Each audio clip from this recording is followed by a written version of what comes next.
യോഗി ആദിത്യനാഥിനെ കുറിച്ചുള്ള സിനിമ വരുന്നു. ബാക്കി വിശേഷങ്ങളൊക്കെ ഒന്ന് പറയൂ. യോഗി ആദിത്യനാഥിനെ പറ്റി ശന്തനു ഗുപ്ത ഒരു 7 കൊല്ലം മുമ്പ് ഒരു പുസ്തകം എഴുതിയിരുന്നു. വളരെ ഹിറ്റായ ഒരു പുസ്തകമാണത്. പെൻഗ്വിൻ ഒക്കെ ഇറക്കിയത്. The Munk who became A chief minister എന്ന് പറഞ്ഞ പുസ്തകം. മുഖ്യമന്ത്രിയായ സന്യാസിയുടെ കഥ എന്നുള്ള പുസ്തകമാണ് ശന്തനു ഗുപ്തയുടെ വന്നത്. ആ പുസ്തകത്തിനെ ആധാരമാക്കിയിട്ടാണ് സിനിമ വരുന്നത്. സിനിമ ഏതാണ്ടൊക്കെ ഷൂട്ടിംഗ് ഒക്കെ അവസാനിച്ചു. ഈ വർഷം അവസാനം ഇത് വരും. സിനിമയുടെ പേര് Ajay the untold story of a yogi എന്നാണ്. കാരണം അദ്ദേഹത്തിൻ്റെ പേര് അജയ് സിംഗ് ബിഷ്ട് എന്നായിരുന്നു. അപ്പോൾ ആ മുഖ്യമന്ത്രിയാകുന്നതിന് മുമ്പുള്ള കാലമാണ് ഈ പുസ്തകത്തിലുള്ളത്. അപ്പോൾ അത്രയൊക്കെ ഉണ്ടാവുള്ളൂ. മുഖ്യമന്ത്രി ആയ ശേഷമുള്ളതൊക്കെ പിന്നീട് വേണ്ടതാണല്ലോ. എങ്ങനെയാണ് ഈ ബാല്യം മുതൽ ഒരു സന്യാസി ആകാനുള്ള ഒരു യാത്രയുണ്ടല്ലോ, തയ്യാറെടുപ്പും കാര്യങ്ങളും, അതൊക്കെയാണ് പ്രധാനമായിട്ടും അതിൻ്റെ അകത്ത് കേന്ദ്രീകരിച്ച് വരുന്നത്. Ajay the untold story of a yogi. Ajay ഒരു യോഗിയുടെ ആരും പറയാത്ത കഥ എന്നാണ് സിനിമയുടെ പേര്. ഇംഗ്ലീഷ് പേരാണ്. ഈ വർഷം ഒടുവിൽ റിലീസ് ചെയ്യുമെന്ന് പറഞ്ഞിട്ടുണ്ട്. പക്ഷേ ഈ സിനിമ ഉണ്ടാക്കാനുള്ള യാത്രകളൊക്കെ നടത്തിയത് ഈ ശന്തനു ഗുപ്ത, ഈ റൈറ്റർ, പുസ്തകം എഴുതിയ ആൾ തന്നെയാണ് നടത്തിയത്. ഇതിൻ്റെ ഇപ്പോൾ സംവിധായകൻ രവീന്ദ്ര ഗൗതം എന്ന് പറഞ്ഞ ആളാണ്. എന്ന് പറയുമ്പോൾ വലിയ ഫീച്ചർ ഫിലിം സംവിധായകനൊന്നുമല്ല. മഹാറാണി 2 എന്ന് പറഞ്ഞിട്ടൊരു വെബ് സീരീസ്, വളരെ പ്രശസ്തമായ വെബ് സീരീസാണ്. അത് സംവിധാനം ചെയ്ത ആളാണ് അദ്ദേഹം. രവീന്ദ്ര ഗൗതം ആണ് സംവിധാനം. ദിലീപ് ബച്ച ഝാ തിരക്കഥ. അത് ഈ പ്രിയങ്ക് എന്ന് പറഞ്ഞ് ഈ ശന്തനു ഗുപ്തയുടെ ഒരു സുഹൃത്തിൻ്റെ കൂടെയാണ് ഈ തിരക്കഥ എഴുതിയിരിക്കുന്നത്. അപ്പോൾ ഇതിൻ്റെ ടീസർ കഴിഞ്ഞ ആഴ്ച വന്നു. അതൊന്നും ഇവിടെ ആരും കാണുകയോ ചർച്ച ചെയ്യുകയോ ചെയ്തതായിട്ട് തോന്നുന്നില്ല. ഇതിൻ്റെ ടീസർ വന്നിട്ടുണ്ട്. പിന്നെ ഉത്തരാഖണ്ഡിൽ നിന്നുള്ളൊരു ബാലൻ, ഒരു സന്യാസിയും മുഖ്യമന്ത്രിയും ആകുന്നതൊക്കെ ഏതാണ്ടായിട്ട് അതിൻ്റെ അകത്ത് പറഞ്ഞിരുന്നു.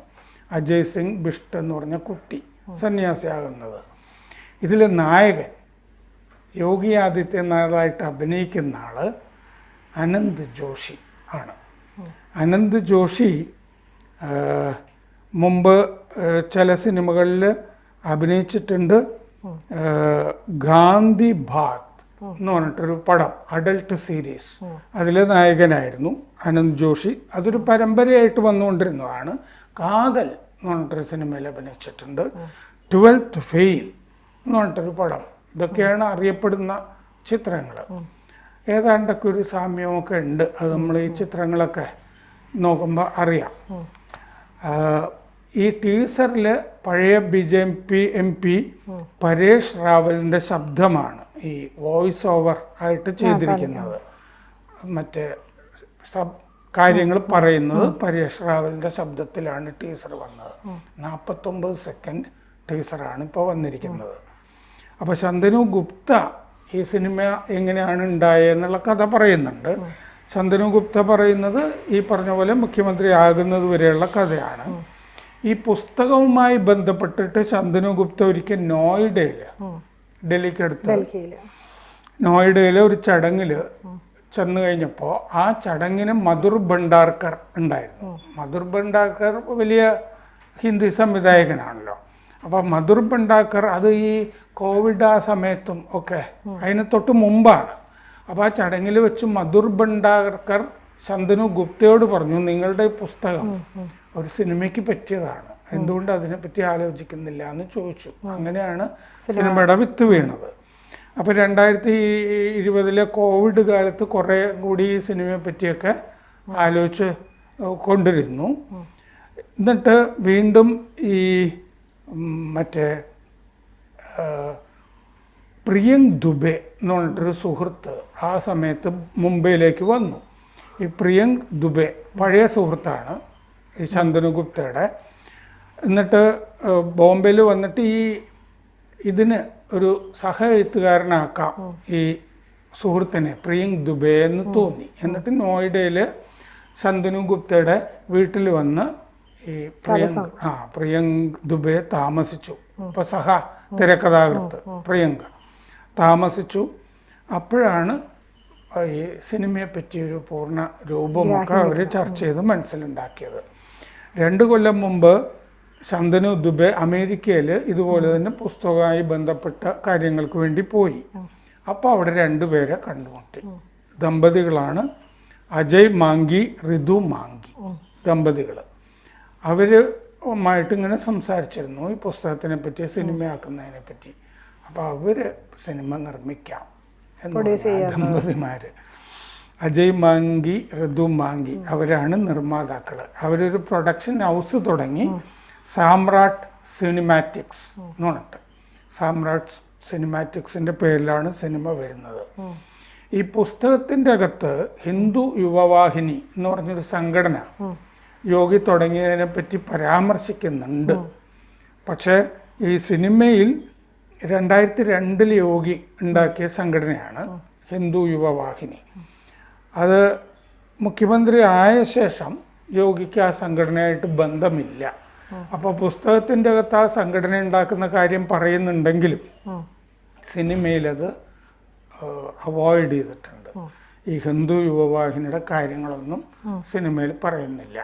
അതുമായി ബന്ധപ്പെട്ട് കുറച്ച് വിവാദങ്ങളുമൊക്കെ മുമ്പ് ഉണ്ടായിട്ടുള്ളതാണ്. അപ്പോൾ അതിനെപ്പറ്റി പറയുന്നില്ല. രവീന്ദ്ര ഗൗതം ഏതാണ്ടൊക്കെ ഈ അവസാന ഘട്ടത്തിൽ ഷൂട്ടിങ്ങൊക്കെ ആയി. ലക്നൗ, ഗോരഖ്പൂർ, ഉത്തരാഖണ്ഡിലെ ഗാർവാൾ, മുംബൈ, ഈ ഹിമാലയത്തിൻ്റെ സാനുക്കളിലൊക്കെ പോയിട്ടാണ് ഈ ഉത്തർപ്രദേശിൽ നിന്ന് ഗോരഖ്പൂരൊക്കെ പോയിട്ട് ഈ സന്യാസത്തിലേക്കൊക്കെ പോകുന്നത്. ഈ ഹിമാലയം കണ്ടിട്ടാണ് അജയ് സിംഗ് ബിഷ്ട് യോഗിയൊക്കെ ആയി മാറുന്നത്. അപ്പോൾ ദിലീപ് ബച്ചജ ആ കൂടെ ഒരു സുഹൃത്തുണ്ടല്ലോ പ്രിയങ്കിൻ്റെ കൂടെയാണ് സ്ക്രിപ്റ്റ് എഴുതിയിരിക്കുന്നത്. അപ്പോൾ കിഴക്കൻ യു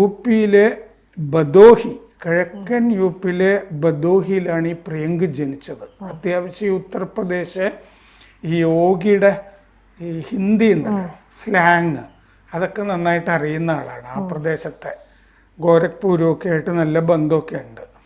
അയാൾ കിഴക്കൻ ഉത്തർപ്രദേശിലെ ബദോഹിയിലാണ് വേരുകളെങ്കിലും അയാൾ ജനിച്ചത് ഋഷികേശിലാണ്. അപ്പോൾ കൃത്യമായ സ്ഥലത്താണ് ആളുകളൊക്കെ വന്നിരിക്കുന്നത്. ഋഷികേശിൽ ജനിച്ചു. ഈ അനന്ത് ജോഷി നായകൻ ഉണ്ടല്ലോ, അദ്ദേഹവും ഉത്തരാഖണ്ഡ് ജനിച്ച ആളാണ്. അപ്പോൾ ഈ പ്രദേശങ്ങളൊക്കെ ആയിട്ട് ബന്ധമുള്ളതാണ്. പഹാഡി സമുദായത്തിലൊക്കെ പെട്ടയാളാണ്. എന്തുകൊണ്ട് ആ കഥ എഴുതാനും അതിന്റെ സാഹചര്യങ്ങളൊക്കെ നന്നായിട്ട് യോജിക്കുന്ന ആളുകൾ തന്നെ വന്നിരിക്കുന്നത്. അപ്പോൾ ആ ഡയലക്റ്റ് നന്നായിട്ട് അറിയാം. ഉത്തരാഖണ്ഡിലായതുകൊണ്ട് അനന്ത് ജോഷിക്ക് യോഗി ആദിത്യനാഥിന്റെ കുട്ടിക്കാലത്തെ ആ ഭാഗത്തുള്ള ഹിന്ദി അത് നന്നായിട്ട് പറയാൻ കഴിഞ്ഞിട്ടുണ്ട് എന്നാണ് പറയുന്നത്. അപ്പോൾ ഈ സിനിമയുമായിട്ട് ഇവർ യാത്ര ചെയ്യുമ്പോൾ പല അനുഭവങ്ങൾ ഉണ്ടായ കൂട്ടത്തിൽ ശന്തനു ഗുപ്ത പറയുന്നത്, ഒരു ഗ്രാമത്തിൽ ചെന്നപ്പോൾ ആ ഗ്രാമത്തിലെ ആളുകൾ, യോഗി എന്ന് പറയുമ്പോൾ ഗോരഖ്നാഥ് പീഠാധിപതിയാണല്ലോ, നേപ്പാളിലെ രാജാവിൻ്റെ മറ്റേ ആചാര്യൻ ഒക്കെയാണ്. അപ്പോൾ യോഗിയുടെ കാലിൽ നിന്നുള്ള ധൂളിയില്ലേ, പൊടി, അതെടുത്ത് വച്ചിട്ട് ഈ നെറ്റിയിൽ കുറിയായിട്ട് തൊടുന്ന കുറേ ആളുകൾ ഒരു ഗ്രാമത്തിൽ കണ്ടു എന്ന് ഈ ശന്തനുഗുപ്ത പറയുന്നുണ്ട്. ഗോരഖ്പൂരിലെ ഈ മാഫിയ രാജിനെതിരെയൊക്കെ ആ കാലത്തൊക്കെ പ്രവർത്തിച്ചിട്ടുള്ള ഒരാളാണ് യോഗി.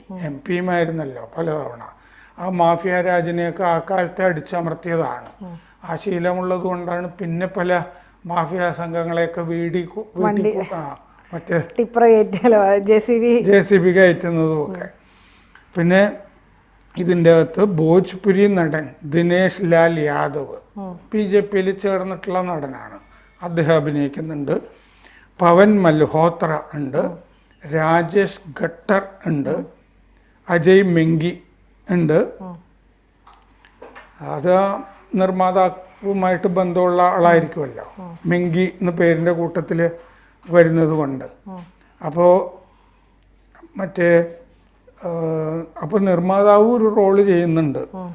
പിന്നെ ഗരിമ വിക്രാന്ത് സിംഗ് അഭിനയിക്കുന്നുണ്ട്, സർവർ അഹൂജ, ഇവരൊക്കെ ഈ സിനിമാ രംഗത്തുള്ള ആളുകളാണ്, അഭിനയിക്കുന്ന ആളുകൾ.